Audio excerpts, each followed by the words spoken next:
Okay, chapter 28, the laws regarding the Sefer Torah and other holy books. Okay, it is a positive commandment incumbent upon every Jewish man to write a sefer Torah for himself. For it is written, and now write for yourself this song. And by oral tradition, our rabbis of blessed memory explained that everyone should write the entire Torah which contains this song of Moses. Even a person who inherits his sefer Torah from his father is commanded to write one for himself. 1 second. So let's just explain. So basically, the Torah says to write this song, which refers to the song of Hazinu, which is the second to last parsha of the Torah. But because you can't write just that song in itself, so it turns out that this is actually sort of a roundabout way for the Torah to tell us that each and every individual has to write a sefer Torah. We'll talk in a moment about practically speaking. Obviously, that's not something that is done by most people. We'll address that momentarily. Even a person who inherits a sefer Torah from his father is commanded to write one for himself. So you have a sefer Torah. It's not just a mitzvah to have a sefer; it's actually a mitzvah to write it. Now, what if I don't know how to write? So then if I hire a sefer to write a sefer Torah for him, or if he buys it and finds that it is defective and corrects it, this is considered as though he has written it, It's forbidden to sell a sefer Torah, but in case of a great need, you can consult a competent rabbi, but basically, usually it's forbidden to sell a sefer Torah. Now, it's actually Hashgacha Pratis, apropos that we're studying these laws in the week of Hey Tevis. Tomorrow night is Hey Tevis. And a couple of years ago, Hey Tevis is the day on the Chabad calendar where we mark the victory of the challenge to the Chabad library, which victory was that the Chabad library does belong to Chabad. But as I'm sure people are familiar, there's much deeper significance to it. Without getting into all the details right now, the Rabbi did speak a number of times about celebrating it by buying books of Torah, repairing books of Torah, etc. And so there's a big campaign. You'll see all the Sefarim, all the Sefarim stores and websites, certainly those affiliated with Chabad, have sales going on this week, all to buy Sefarim. So a couple of years ago, we did a series on Sunday morning on this chapter, on this mitzvah of writing a sefer Torah, and of buying a sefer Torah and buying other Sefarim, and how that all fits together. And b'li neder, if I manage to find the recordings of that series, I think it was a 2-part series. So then I will post the recording. I'll send it out. I'll send out a link to it tomorrow. But yeah, I mean, the basic gist of it is there's a number of different ways of understanding it, but basically the gist of it is that the point of this mitzvah is to write the sefer Torah so that you should have it available to learn, and that nowadays the way we fulfill this mitzvah is by buying other books of Torah, which we will learn from. Of course, it's much more complex than that, and there's other approaches as well, but that's basically the gist of it. And that leads us straight into Sif Beis, where it says it's also a mitzvah for every person to buy other sacred books for learning purposes, such as the Tanakh, Mishnah, Gemara, codes of law, to study from them and to lend them to others. If a person does not have the means to buy both the sefer Torah and other books for study, then the books for study have preference. Our rabbis of blessed memory stated it is written, and his righteousness endures forever. This refers to a person who writes or buys sacred books and lends them to others. So not just is it a mitzvah to buy Sefarim for yourself, but if you buy Sefarim and lend them to other people, and you create a library, or you donate them to a shul, or to a beis medrash, or to a library where multiple people will get use of the Sefarim, so then that's even more worth it, and he'll be an unabashed plug if anybody wants to donate Sefarim to Beis Menachem for an honor of Hey Tevis. We're accepting donations. I just spent $100 today, and hopefully for the library, and hopefully more coming up in the next few days. All right. I have a question. Yes. Is there any mitzvah to buy a sefer Torah or any other seforum for not just for an institution like Chabad, but for somebody else in the family. And for me, I'm thinking in terms of a son-in-law. Is there any mitzvah to do that? To buy a sefer Torah for that person? Or any seforum or shas or whatever. Yeah, absolutely. To buy them for somebody else who will use them, that's certainly a very nice, especially if you're zeicher to have a son-in-law who will appreciate it. Well, but I wonder, is there a mitzvah to do it? I mean, is it like, well, maybe not, or like in the sense that here we say it's a mitzvah to, to buy it for yourself. But, right. Well, in so much as having Sfarim is a mitzvah, so then buying Sfarim for somebody else is facilitating somebody else to a mitzvah. So yes, I guess. It would be kiruv, wouldn't it? I mean, giving a Torah to someone? Yeah. Technically. Why not? Certainly sounds like a good idea. Okay. All right. A person must have great respect for a sefer Torah. It is his duty to assign a special place for it and to treat this place with honor and to hold it in utmost reverence. He must not spit in front of a sefer Torah. He should not hold the sefer Torah without its cover. We're careful not even to touch the sefer Torah with our bare hand. If you touch it, if you have to touch it for when you kiss it to get an aliyah, so you use your talis, you use the gartel, you use something else to touch it. And even when you actually do need to touch it, when you're rolling it to stuff, you do your best not to touch the actual cloth, the parchment of the sefer Torah. When you see a sefer Torah being carried, you must rise and remain standing until the sefer Torah is brought to its place, or until it's out of sight. In the synagogue, when the sefer Torah is taken out or carried to the ark, it is a mitzvah for all those before whom it passes to accompany it to its destination. Also, the person who lifted the sefer Torah and the one who rolled it up should accompany it, right? So in other words, the person who does Hagbah, so some places, like in some shuls have the minhag, the person who does Hagbah, he actually returns the sefer to the ark. But some shuls have the minhag that he gives the sefer to the chazan, who takes it back to the ark. So in that case, he should still accompany it by walking behind the chazan back to them. Now, that's all about a sefer Torah. What about the respect and the reverence to other sefarim, to other holy books? Even sacred books must be treated respectfully.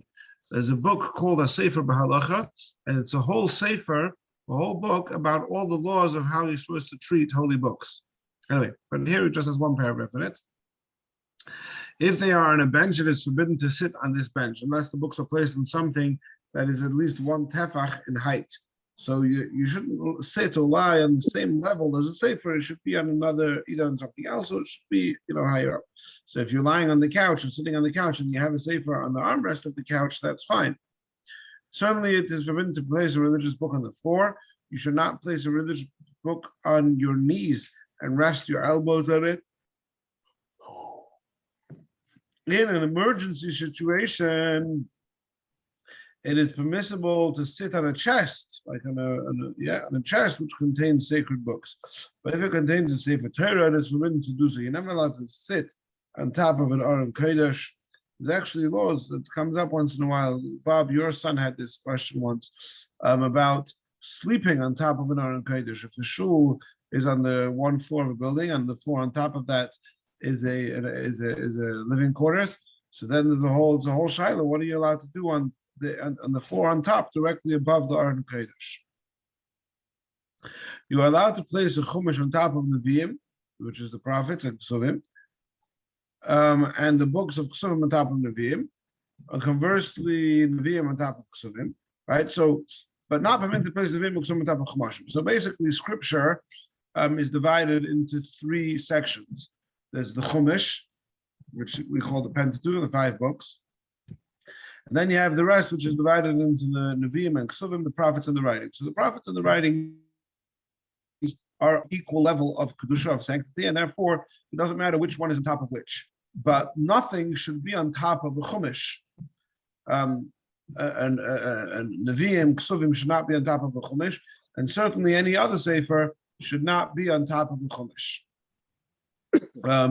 This is something that and I've heard something that the Rebbe was very careful about. Often, the Rebbe would come into to the shul from the back.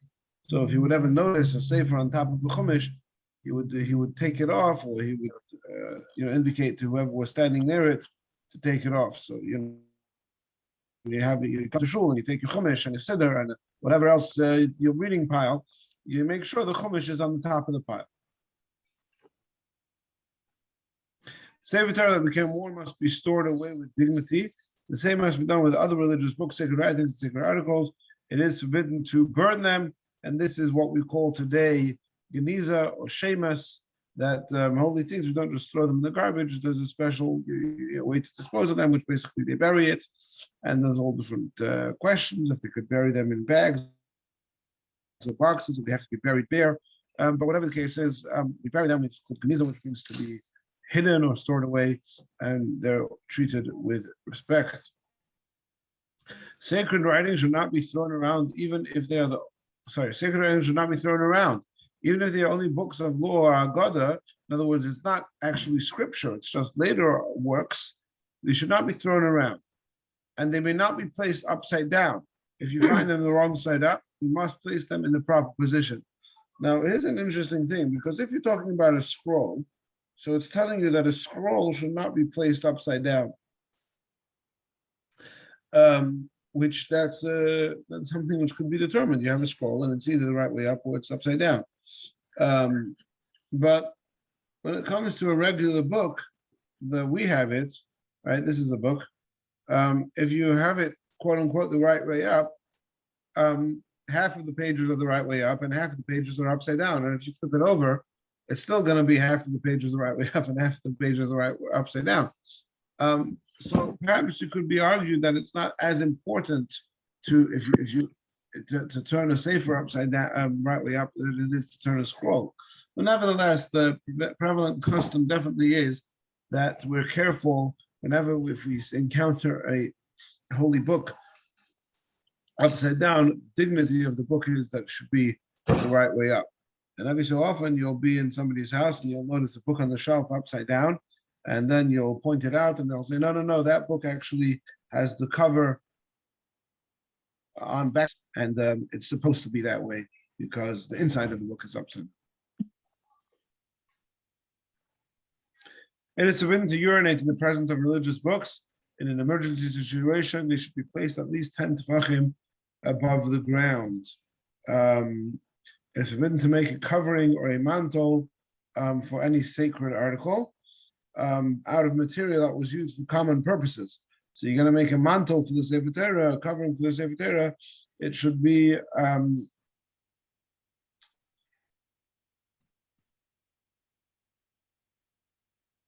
not something that was used for another purpose. But after the fact, if it was ready to be made, it may be used. Material that was used for purpose of idolatry is forbidden even if it was already made. Just a second. Okay, so it doesn't say this here, so I'll just point this out. Here it talks about urinating. It's also forbidden for a husband and a wife to be intimate in the presence of holy books. And so it's relevant to know if you're ever going to stay in somebody else's house with your wife. That's something, depending on the guest room, but perhaps more what's often relevant, especially to people here, is if you have a guest room in your house and you have your married children coming over to stay. So then, especially if they're going to be coming for Yom Tov for a long period of time, it might be a good idea to make sure that the guest room does not have any bookcases with holy sefarim on them, to make the couple to be comfortable. I have been to houses where the guest room has a either like a special curtain in front of the holy books, or one place I even saw them, but certainly curtains. I've seen in a number of places where the guest room has curtains in front of the books to cover them up when they have guests sleeping there. There's a question, I don't recall right now the details, if the curtain has to be attached on the bottom and on the top, or if it's enough to just have a regular, sort of a rod going along the top and a curtain coming down. So that's something I would have to check up. It's forbidden to use a religious book for your personal benefit. For example, to stand it up as a screen against the sun, or so that someone else does not see what you are doing. But if the sun shines on the book you are studying, you may use another book as a screen because you are not using it for your enjoyment. You're doing it to be able to study. You're learning Torah, and the sun is in your eyes. The only thing you have, the sun is on the sefer, so the only way you could see the sefer is by using another sefer to block the sun. So then it's allowed. Likewise, to place a book underneath the book you are studying in order to raise it for easy study may be permitted, but it is not permitted to place one book inside another, so that you should not have to look later for the place you are studying, right? So if you're studying for one book or davening, and you want to raise your little book a little bit, like sort of a makeshift stender, so according to the Kitzur Shulchan Aruch, that's fine. You may take another sefer and use it to prop up the book that you're learning. Obviously, you can't take a chumash to prop up another sefer because, like we said before, you're not supposed to put a chumash. You're not supposed to put any other book on top of a chumash. However, he says, you may not use a book as a bookmark. Not allowed to use a sefer as a bookmark. It's not permitted to place one book inside another, so that you should not have to look later for the place you are studying.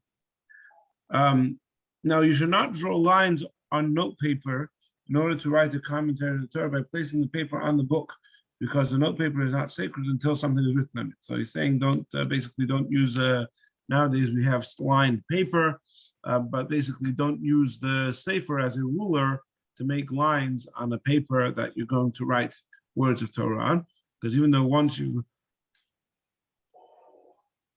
written the words of Torah, it becomes a holy piece of paper, but until then it's just a mundane thing. Either are you allowed to put note paper or something similar into a book for safekeeping. So you could put a piece of paper into your book as a bookmark, but if you can't say, oh, I'm going to use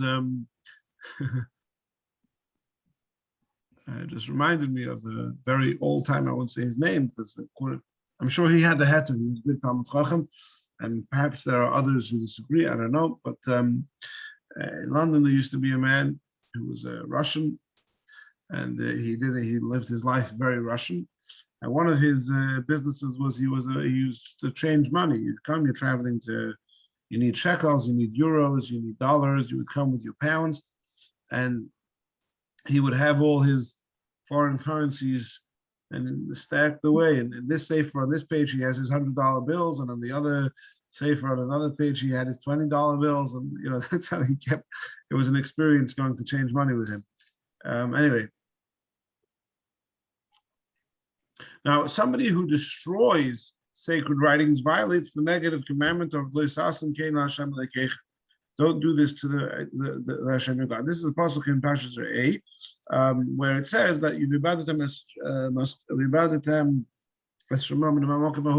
that when you come into Israel, there's a mitzvah. The Jewish people had a mitzvah to obliterate idolatry from the land, which meant destroying their temples and destroying their books of idol worship.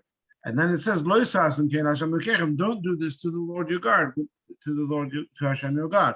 Which the Rambam explains means there is a prohibition against erasing the name of God or destroying anything which is sacred. So the Mizbeach is one example, and here he applies the same thing to destroying sacred writings.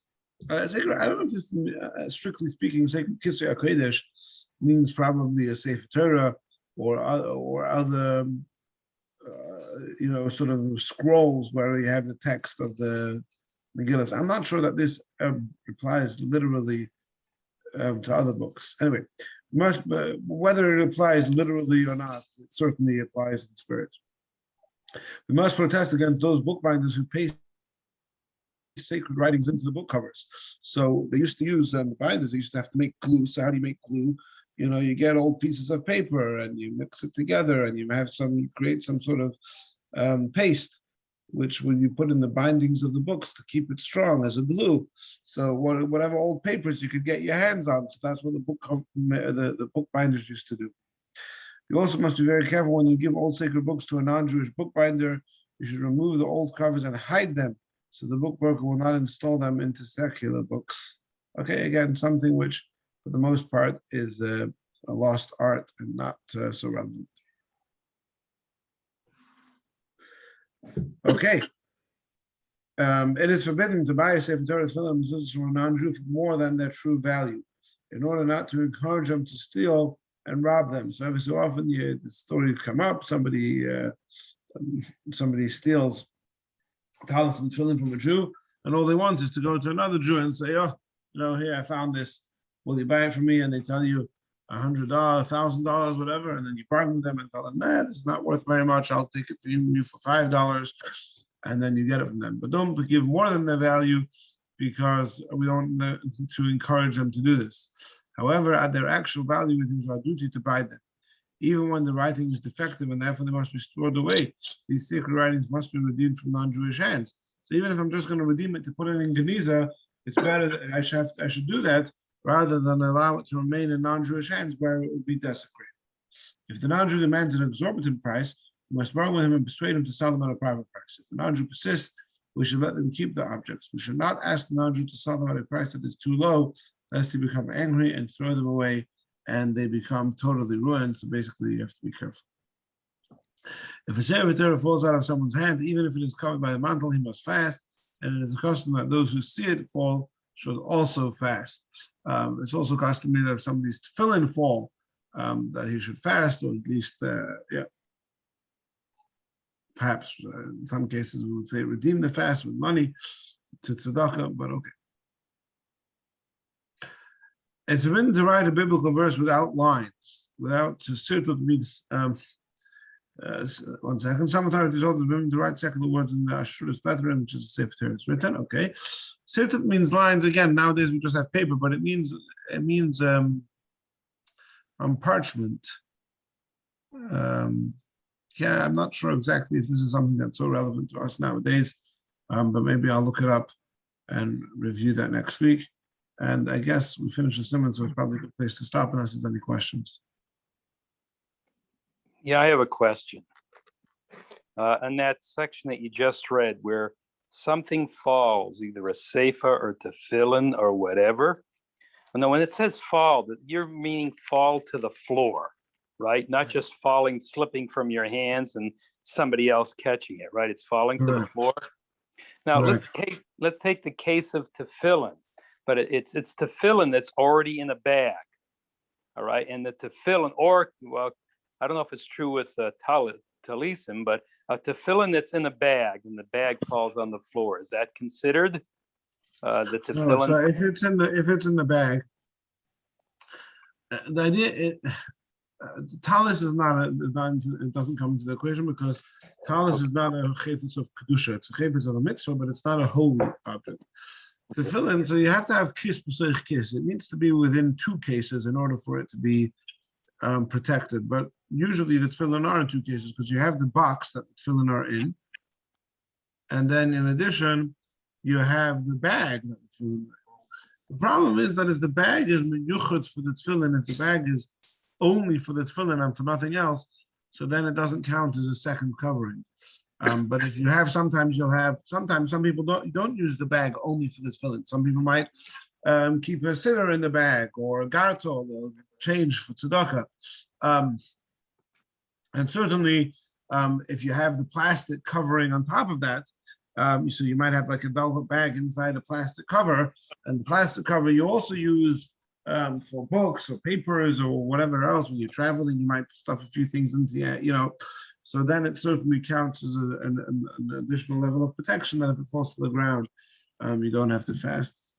Okay, if it's having a relevant practice, so consult a Rav exactly. Okay. Okay, good night, everybody. So, Rabbi? Yeah. So in the first portion where it was saying that you're not allowed to sell a sefer Torah, but it's a mitzvah to buy one, I'm assuming they mean 2 different things. They mean buying from a sefer versus buying like a used one. Yeah, exactly. Obviously, you have to buy it from a sefer if you're not going to write it yourself. And you have to buy it from a sefer. But you're saying you should never sell a sefer Torah because you're short on cash. So I have a sefer Torah in my possession now. You don't sell it because you're short of cash, unless, if I recall correctly, the only exception is if you need it to build a mikveh. If there's no mikveh in town and you need it for the upkeep of the mikveh or to build a mikveh, so then it's permissible to sell a sefer Torah. I was reading in Mishnah Shabbos about the Eruvim, and that it says that like one who removes something and places it from his house to an outside, and the one who places from outside in are both equally guilty. So would that mean, kind of in the same vein, that someone who you sell sefer Torah for money, the one who buys it is also doing something wrong, essentially? That you should not buy a sefer Torah from someone. No, it's not the same as Shabbos. It's not the same as Shabbos, but it would be. I mean, again, assuming the person does not have a legitimate cause to be selling the sefer Torah, so you would be considered facilitating something which is forbidden. And I guess usually that would be forbidden. And the question would, it would have to be addressed sort of the question would also be, what would the alternative be? If you don't buy it, is he not going to sell it? Or if you don't buy it, is he going to sell it to somebody else? In which case, perhaps, well, he's selling it anyway, and I can't stop him, so maybe I should at least take advantage of the bargain. So that's a question which I can't answer. All right. Good night, everybody. See you. Thank you. Tov, good night. Bye.